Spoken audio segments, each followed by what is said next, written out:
რესპუბლიკური საავადმყოფოს თანამშრომლების სახელით ჯანდაცვის მსოფლიო ორგანიზაციის საქართველოს წარმომადგენლობაში მიმართვა შევიდა.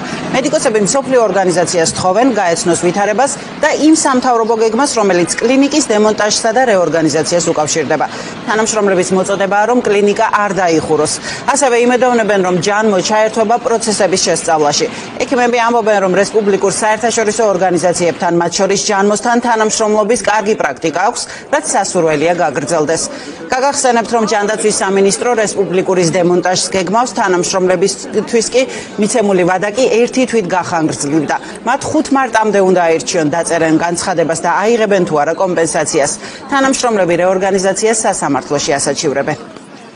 ჩვენ როგორც ცნობილია ვიყენებთ ყველა კანონიერ მეთოდს ამ ბრძოლაში. ერთ-ერთი არის მიმართვა ჯანმოს ორგანიზაციისადმი. COVID პანდემიის დროს რესპუბლიკურ საავადმყოფოს ჯანმოს დიდი მხარდაჭერით ჰქონდა ძალიან დიდი წვლილი ბევრი ადამიანის სიცოცხლის გადარჩენაში და ერთად ვემსახურებოდით ამ კეთილ საქმეს. და ვთხოვთ, რომ უბრალოდ გაიცნოს ჩვენ საკითხს და დაგვეხმაროს ყველა შესაძლო საშუალებით, რათა ჩვენი კლინიკა არ დაიკეტოს და გავაგრძელოთ ისევ და ისევ იგივე საქმის კეთება.